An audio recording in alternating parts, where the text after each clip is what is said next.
think I let my ego get the better of me in yesterday's chest day at Planet Fitness. Felt nice and strong, so I went for 4 plates on the Smith. I think it was about maybe a little less than 6 reps or so, and it felt good at the time. But I can tell my left shoulder is feeling a little bit sore today.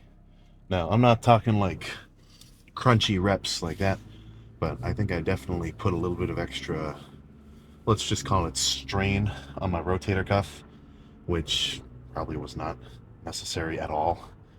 I mean, look, mass moves mass. So the idea of lifting as much weight as I can for at least a few sets, for 10 reps, right? I like that. That sounds good. That makes me feel good in the gym. Like if I go in to do a chest day and I'm capable of, like, let's say the 4 plates for 6 reps, that's a little too heavy. Usually I'd want to aim for 8. But let's say I could do 3 plates and a 25 for 10. I think it's just a little bit of rewiring I've got to do in my brain that I should still be satisfied with just doing 3 plates for 15 instead. But, to be taken with a grain of salt, of course. I want to push it as hard as possible without overstepping into the realm of potential injury. That's pretty much how I think the heavier sets should look. And that's not like do a 1 rep max. I don't even think this needs to be said, but maybe for some people it does. In a bodybuilding context, I don't know, man, you really just have no need for doing the 1 rep max. Like, unless you're a power lifter, really, I don't know. That's kind of funny for me to say, though, because of course I used to do 1 rep maxes a lot when I was a beginner. It's just kind of, I really do think, unless you're training dedicated powerlifting, like you're doing 5x5s and you're very, I don't want to say comfortable, but you're exposed to really low reps in a lot of your training. Like if that's your thing, nobody's ever worried about a power lifter maxing out, right? But if you're just a normal Joe and you're like, oh, I feel strong today, let's try to, I think that's just something you may need to grow out of. I'm not telling you what to do exactly, but that's just kind of how I feel about the matter. But if you really can't stand it, if you have to know, for one thing, don't do it if you think you're going to fucking hurt yourself, for sure. But if somebody wanted to do a 1 rep max and still have a good chest day afterwards, this is what I would do. So back when I would do, I used to find out what my top weight for a flat bench was way back when. But that would be the first thing in the movement. So I would, get warm, do 120, or do 1 plate for a few, 2 for a few. I can't even do 3. 3 was like the max. Maybe do like 2 plates and like a 25 for 2 or something. And then, go for the 1 single and hit it or miss it, whatever. I just moved on to starting the actual working sets after that. So if you really must know, that's kind of the best way to go about it. Get warm, do it, get it out of the way, and then do your real lift. But I think it just comes down to kind of understanding that you're not really progressing in that sense. You're testing yourself. You're getting a measurement of where you are currently, but that's not what got you there in the first place. Like it's like a performance. You don't necessarily get better by doing performance, right? You get better in practice.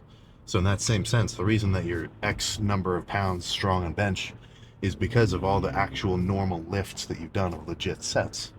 So that's me kind of maybe just saying a word of warning to any lifters who are prone to, all right, bro, do not touch it. I got this. Freaky. But basic gist, you're not going to catch me do a 1 rep max ever. No freaking chance. So I've been talking about chest. Today's back. What am I even yipping about? I'm already halfway to the gym. Back's back. I take a relatively simple approach to it. I don't think there's any magic methods. The only things, let's say, for all my lifts, I kind of have a basic framework, like a couple of just, let's just say, outlines of what the workout looks like. And one thing that I've kind of caught myself doing now is I have been doing primarily chest supported rows. Like, it's been a while since I've done my bent over barbell rows, and that's not really for no reason, you know. The reason that I've kind of been doing more chest supported stuff. Now, of course, when I do seated cable row, that's not chest supported, but that doesn't really get me in my lower back too much. But for me to do a set of heavy ass barbell rows, it just kind of tires me out unnecessarily, you know. I think the benefit from going heavy on a row like that isn't really outweighed by, or let me just sort of make this analogy. If I go crazy hard on a set of barbell rows, and if I go crazy hard on a set of chest supported machine rows, I'm not going to be so gassed after that set of chest supported rows, because I'm not activating my lower back as much, if at all, or my glutes or my hamstrings. I don't have to like bend over and brace and like really hold my breath, you know. So if I'm trying to hit back, I want to do movements which just hit my back. But of course, I've gone months on months doing bent over barbell rows just because I like the movement. So there's kind of an ebb and flow of the training. You know, sometimes I like this, sometimes I don't even want to do that at all, and I'll do something totally different. It's just, it's not a cut and dry thing, right? Coming to the gym, doing your lifts. It's, you're better off being, what's the word I'm trying to think of?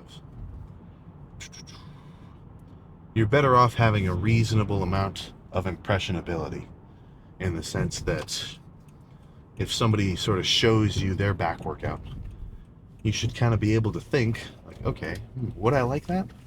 Well, let me kind of imagine it. Oh, well, yeah, that actually sounds kind of cool. Instead of just like, I do it my specific way and that's it. You know, that's not... To think that you know everything is to admit that you don't. You know what I'm saying? Everybody's so much better off being, I don't want to say humble. I guess kind of humble, you know. Nobody knows the best way. Let's just say it like this, so you can always improve. Don't think that you've totally mastered your training split, and that I'm a genetic anomaly. I can't gain any more weight. Well, try some new shit. Eat some more food. Enough of this little ramble. We're getting a little bit gnarly, but you know, rows, pull downs, pullovers. Fast forward, 5 or 6 sets. Check the pump, say holy shit, and then get home. I'm in a little bit of a rush. My family's doing an escape room. It's a prison break, so maybe I'll tell you how that goes tomorrow. Wouldn't you believe it? Another lift under the belt. One more lift added to the pile. Which, on their own, I mean, we've all kind of heard the phrase, like, one day in the gym, you're not really going to get jack out of it. It's a very minute change. It's just, I mean, freaking, what was it? The pyramids weren't built in one day. I'm not going to go into a conspiracy rant about that. I don't know what's going on, how they built it. But getting back to actually lifting, just one day, one lift, it's not going to change the world, right? So let's say you have a shitty lift for any number of reasons. Just fatigued, maybe you had a lot of shit to deal with. Maybe you're just not in a fucking good headspace, If you're stressed out, and if you're if you've got a lot of shit on your mind, and you're constantly just in overdrive worrying about stuff, it's going to affect how you feel in a fucking huge degree.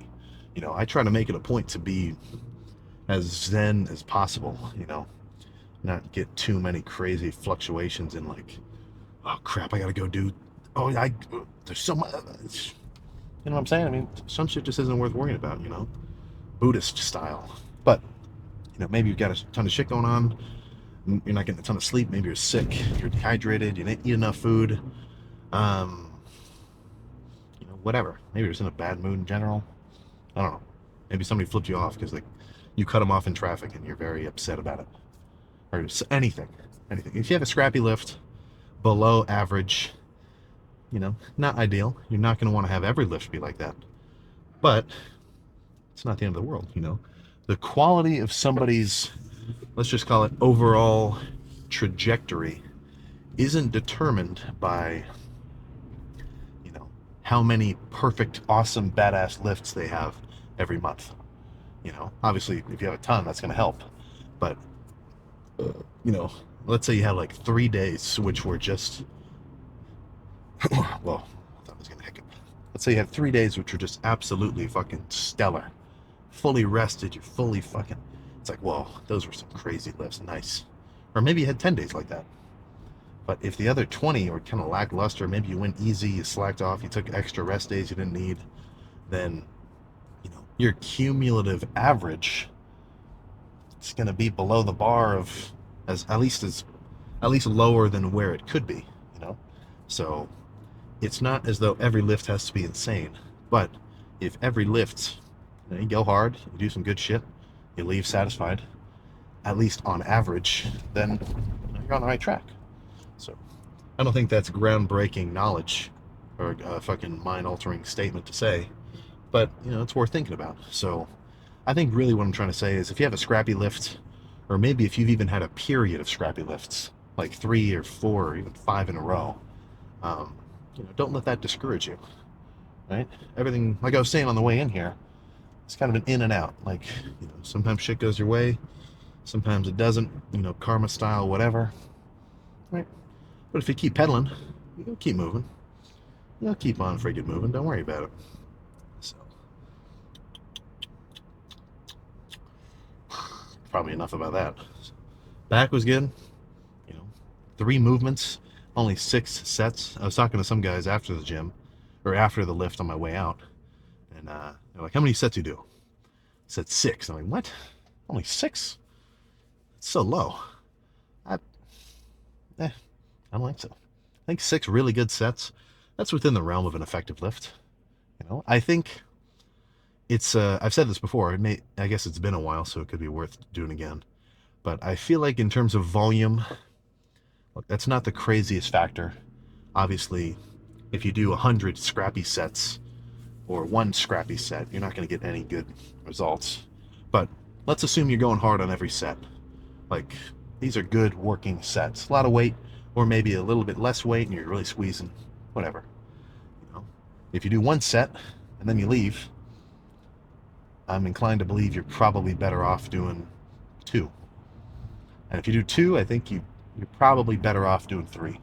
I don't think that, that 3 and below range is as much damage as you can handle. Like, the whole point is you want to thrash whatever muscle you're targeting to the point of maximum stimulation, but you sort of have 2, I'm trying to think, I can't really imagine this graph. You got 2 forces fighting against each other. As you do more and more volume, I think to a point you get more and more stimulation, right? Like, I know for a fact if I do 2 really heavy sets of dumbbell curls instead of just 1, I think I'm still going to be able to recover from those 2 sets and get muscular stimulation to the point which I can recover from. So how I think about it is like this: there's this sort of normal looking curve, and I think the peak is at like around 8-ish. So if you're doing 12 sets for your workout for 1 body part, or if you do 6, or if you do 8 or whatever, I think in that little realm is probably as good as you can get. And doing any more than that, like getting into 15 sets for 1 muscle group, I think you're cutting into the amount of work that you can recover from, because the goal isn't to get just sore and demolish whatever muscle you're hitting, because if that were the case, then I would just try to go on like a mile jog. I think it was either last summer or like 2 summers ago. I was feeling nice and invigorated, and I'm like, you know what? I want to go for a fucking run.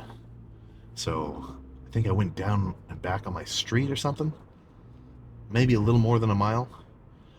Moderate pace. I mean, I'm not really going quick, but my quads were destroyed for days because you know, that's not something that they're used to for sure. There's just a lot of damaged lactic acid buildup, whatever. Soreness isn't the point, right? You want to hit this shit in a specific way. So if you're getting into the realm of like 15 working sets, for one, you're probably just kind of doing easy fluff work. And I don't mean that to like rip on you. I used to do a lot of fluff work. Early on, I was doing like 25 sets per body part because I was under the volume fallacy that more was better. So if I do 25 sets of curls from a bicep workout, that's sick, right? I think I would have got the same, if not better, gains by doing, closer to 10 or maybe even 8 hard sets back then. But, that is what sort of makes me feel a little bit less strict about this kind of stuff when I talk about it. Because, sure, everybody and their fucking mom is always talking about, the perfect workout routine and like rest, pause, and myo. Um, Shit, what are some other buzzwords? Um, Myo rep sets, drop sets, supersets, every other fucking crazy thing going on right now, which it's good. I mean, it's info, it's out there. But the dude who just goes in and like has a couple of curls that he likes, maybe he likes dumbbell curls, he likes preacher curls with the easy bar, and he likes straight bar cable curls. That's just what he likes. If he goes in and does as much weight as he can do for 10 reps for 6 sets on each of those, I think he's going to beat the guy who just is trying to do a really fancy, myofibular drop working set, 10 reps in reserve. I'm not saying it doesn't work, of course. I'm definitely not trying to say that anybody who really is into that is going about it the wrong way. But I think it's just a minute aspect, right? If you can go in consistently and go hard, I mean, that's 90% of it. I think that is 90% of progress, at least in terms of the training. You can lift as hard as you want, but if you don't eat enough food, good quality sources of protein, meats, milks, eggs, chickens, fish, whatever, as well as enough carbs and fats to have enough calories to be in a surplus, then you're never going to gain any muscle. But I think conclusive statement for this little chat, just go hard. And you can always go harder. That is, if you can get that in your mind, that you can always do more than you're doing, then you're really just setting yourself up for success, man. The guy who's going to plateau is the dude who's like, I like this split a lot. This is as good as it gets for me. I'll just keep doing like this. Same intensity every lift, not trying new shit, just, grinding the grindstone, but not really sharpening anything. Right? So, take with that what you will. I feel like I'm getting a little rambly. I think I'm a little bit dehydrated. I need to get some electrolytes on my system, stat. But keep doing your cardio if you're doing it. Keep hitting your lifts, track your macros, fucking watch some shows or whatever to get you hyped up. That's the end of it. I'll freaking see you tomorrow for arms.